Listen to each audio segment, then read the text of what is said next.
Benny Andersson. Welcome to the show, Benny. Thank you very much. Hearing sounds of ABBA there, I have to ask you, I mean, I remember so clearly, it's probably a moment you don't want to think about ever again, but you know, the Eurovision Song Contest triumph back in 1974. He's like that, oh no, don't talk about it. Yes, I do, yeah. But I mean, back then, obviously all of that changed everything for the band and for all of your lives. But before that, did you have any kind of idea of what you wanted to do? Did you want to be a pop star? Absolutely.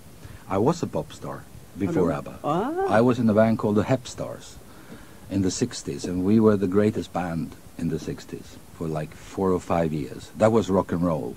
We did Chuck Berry stuff and Rolling Stones, and we ran out of songs, and then the Beatles came along and they could write songs. I said, if they can write songs, maybe I can write a song too. Mm-hmm. So I wrote like 3 or 4 or 5 songs for this band, the Hep Stars, and I discovered that it was possible. And at that point, were you writing songs in English? Yes. Stupid English, but still English, you know. I think you were last in Scotland with ABBA, is that correct? Yes. Performing. True. Which is a few years ago now. Yes. Do you have pleasant memories of Scotland? I do, yes. The Apollo was wonderful. I remember the night at the Apollo, and then we stayed at, I don't know what place that was. It was a big white house outside Glasgow, and they had this, I don't know if they educated restaurant personnel or something where we stayed, but nobody there, only us. Empty big building, like, have you seen The Shining? Yes. That's what it felt like. But it was very nice, and they had a great snooker table.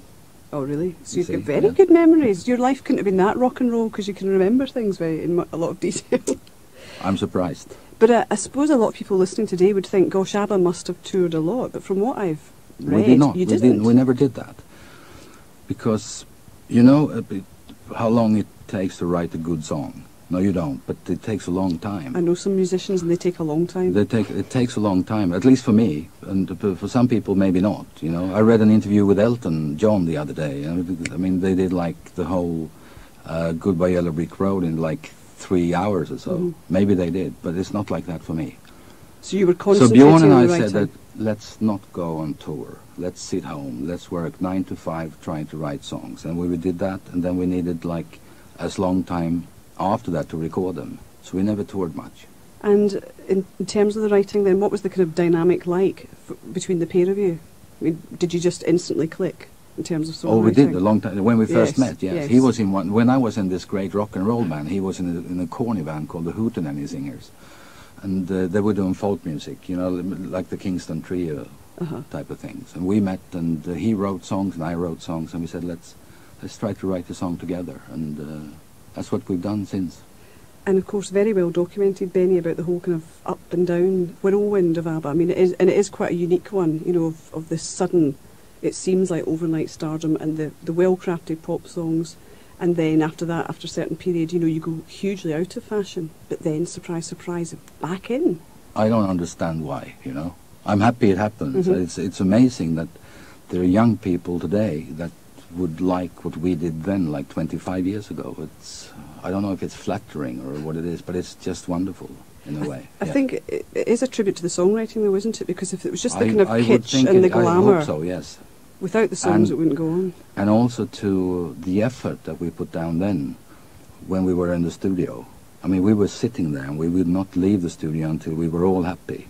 And that took forever again, you know. So first it takes you like 3 months to write one tune, and then it takes you another 4 weeks to record it. Interesting for me talking to you now and thinking about the past, you know, from the perspective of somebody who was in Britain, you know, with a certain view of you. What was the kind of view of ABBA in Sweden? Was there as much adulation or more, in fact, in your home country as there was in the Yes, rest I of think it Europe? was, yes. Some of them hated us. I mean, we were coming along in the beginning of the 70s, and we were young guys, and we understood what we wanted to do, and we did that with ABBA, while the whole world was sort of doing something else. You had the Vietnam War, there were those demonstrations, and I didn't take part of that. And in a way I miss it, but on the other hand, if we hadn't done what we did, this would never have happened. Yeah. So it's not a regret, but things were happening in the world then that I'm a bit sort of embarrassed about not taking part in when I was young. I suppose there's never an But ideal I mean, you're scenario. young and you're forgiven, aren't you? Absolutely. How do you feel, sort of looking back on those years and realising how many years ago it is, for example, since you played in Glasgow with ABBA? I don't know. I don't know. It feels like, at the same time, a lifetime ago, and also it feels like it's last week, you know? Have you seen any of the tribute bands that are making a No, good I living haven't. out of No, I haven't. ABBA? This is interesting. Everyone asks me about those tribute bands, and they ask, what do you feel about that? I think it's wonderful. I think it's good fun. And I don't know why they do it, but it must, for the same reason as we still sort of exist, they do it, you know. Yeah. They like the tunes. Uh-huh. That's what I think. And how can you be against that? And absolutely no chance. I mean, there is no chance of ABBA reuniting, is there? The last I read, of course, is it true or not? $1 billion? Yes, That's obscene. that's obscene. We needed to meet, the four of us. We sat down around the table, said, look at these idiots. They've given us, they say, $1 billion to go on the road, 100 concerts. And we said, no. Did it take a long time to I come think up because with we're clever, you know. But the thing is, when somebody offers you that kind of money, you can say, you can take half of that. You can build like 4 hospitals Yeah. in Kenya or something, you know, and then we keep the rest. So that's why we needed to talk about it. But Yeah. I think you have to do what you want to do. Like, I'm here with my band. that? Yeah. I say my band, it's really our band because Uh-huh. we're all together, but just my name on it. But that's wonderful to do. Yeah. And I don't care if there will be 800 guys or 200 guys or 55,000 people coming to see us. That's not the thing. The thing Mhm. is trying to be creative. Hmm. And it could not have been a creative thing going out on the road with ABBA in the year of 2001. Yeah. Let's talk about the band then, the Benny Andersson Orchestra. I've got the album here. The sleeve means notes band are all in in Swedish, Swedish. yeah. I like that. You're not making it, it's just like, I'm going for it. It's in Swedish. So I'm trying desperately to understand, but it says Benny Andersson's Orchestra, which strikes even me that it's Benny Andersson's Orchestra or band. And interesting, just a moment ago, you said that Bjorn had been in the kind of folk band. Yes. But in fact, since you were a child, you were Yes. playing the accordion was in your Since family. I was 6 years old, yes. So it's been kind of infused in your soul as well. It has always been there. So this is actually very exactly what I feel about music in a way. Same with ABBA. I felt the same thing with ABBA, but then we wanted to be pop stars at that time. Mhm. And you were saying something about the Eurovision Song Contest, and I mean that's the corniest thing that ever existed in a way. But for us, being Swedish, nobody listened to us. We wrote songs, Bjorn and I, and we had this music publisher, and he would send out the songs we wrote, and nobody cared. 2 blokes from Sweden. I mean, who cares, you know? Mhm. Lonnie Donegan recorded one song at Really? one moment, and we were so happy. And this was like 1970 Yeah. or 71. So we said, what if we enter the Eurovision? Everybody's watching the Eurovision. What if we enter there, and what if we have a good tune, and maybe we can win it, and they will all know who we are. And I must say, I think Waterloo, that won that, is not a Eurovision song, you know? Well, I remember It's at the more time, like a sort of rock and roll than Eurovision. I remember being startled not only by Yeah. your appearance, the 4 of you, but by the song, because as you say, it was very un-Eurovision, Yeah. and it was very passionate. Yes, and we all looked great. You looked fantastic. I'm sure you've still got those outfits. What do your children Yes, we think? do. What do your children think of the stills and the things that they must see reproduced in endless newspapers and magazines and the look? I think that they like me, and I think that they're proud of their father. That's what I think. Yeah, and the 70s fashion. I just don't talk about Oh, it. they love that. Uh-huh. Oh, yes. The corny dresses. It's absolutely. back in fashion. Is it? It is. Not on me. Sad to say. Benny Andersson's my very special guest on the show today, and I wanted folk to listen to that and just think about it and not say too much before it, but it strikes me, it's very obviously, it seems at the beginning for a Scot, there's a kind of Celtic feel here. I suppose it's not Is surprising. it? Yes, I don't know. Maybe it is. I think so with the instruments. I think that all folk music is related. It doesn't matter if it's Scottish, Irish, Swedish, Japanese, or maybe Japanese, that's another language, but, from South America, there is a relation, and I think it has to do with that there's a thing that you learn from your parents. You don't read it, you don't learn it. They teach you how to play the fiddle or the accordion or the flute, and you do the same thing as they did, and that's been going on for hundreds and hundreds of years. And the accordion, an instrument very much in your family? From Yes, your absolutely. father Yes. and grandfather? Yes. A That's difficult instrument for a wee boy to start learning, I would have imagined. It's quite a physical instrument, isn't it? And quite It's physical. complicated. That's the nice thing with it, by the way. Playing the accordion for like an hour, you're absolutely soaked, you know. It's very physical, which is why it's wonderful in a way. Is See, that a I play the piano. I'm really a piano player. Right. I'm actually quite bad accordion player. But you play it with the band? Yes, and they don't care. So they'll do the good stuff, and I just pretend that I'm as good as they are. Is playing the accordion a refreshing change for you, given that you spent so many years, I imagine, in the studio and programming and over desks and stuff Oh like yes, that? yes, you're right. Because like coming to the Apollo with ABBA, you come in with lights and sound equipment and all that, and it's I mean it's a big event. Yeah. 159 guys sort of working with the surroundings, and Yeah. in this case I have my accordion. I have it on my shoulder, and I go up on stage, and you just play. You don't need light, you don't need sound, you don't need anything. Maybe a little sound. Uh-huh. But it's very sort of away from big deals. Yeah. There's still quite a number of musicians on stage, so 15 musicians in the orchestra, Yep. including 5 fiddlers. Yes, That's quite a sound. I think so too.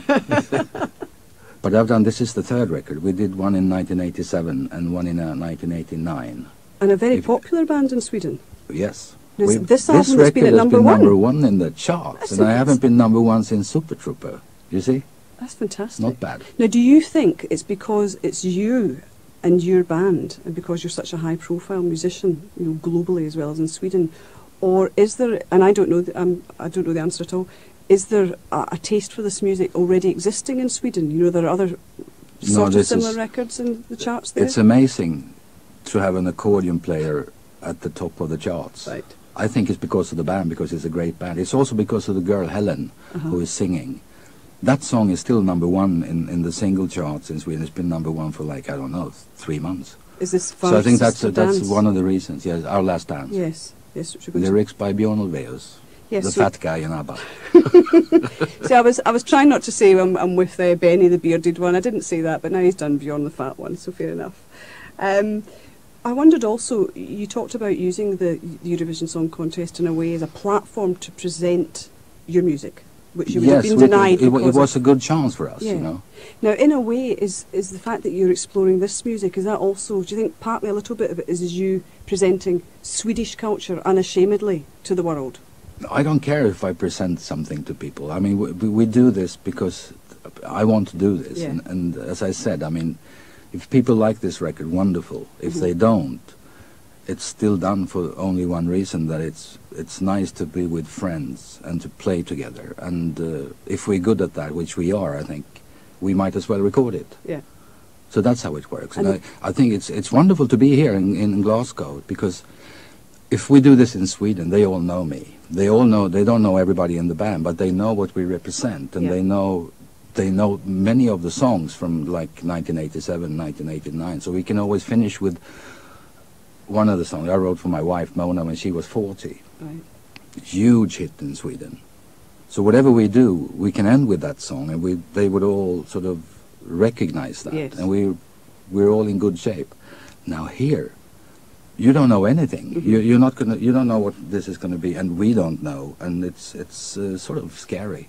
But, as you said, there is this kind of international language of folk or traditional music, and listening to this, some of it, I mean, each track to me seems very varied and very different. There's a variety of different tones on this album. Yes. And it's hugely enjoyable, and I imagine much more fun as well, being part of the live experience. Thank you. Yeah, definitely. But some of it somehow seems, there are some recognisable moments too, and you kind of almost, I was almost singing along, and certainly dancing around my kitchen with my toddler to it, so I think Toddler? you're going to go...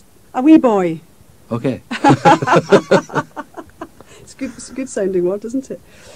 Well, I've enjoyed this so much. It's been great meeting you. And, Nice meeting you too. And I've just so much got the impression you're doing it because you love this music. Oh, you and- bet. And I think people are going to love it. I think I too. love all kinds of music, Yeah. and it's amazing to be able to write music. You know, I will never stop to be surprised about that, and I don't know why it is and how it happens. And they ask me, "How do you think it works?" And I say, "I have absolutely no idea. I just sit there and I work for it. I'm a 9-to-5er, every day, all year around." You're a lucky guy. That's good. Yes, I am. That's good. Very best of luck. Great talking to you. Thank you very much.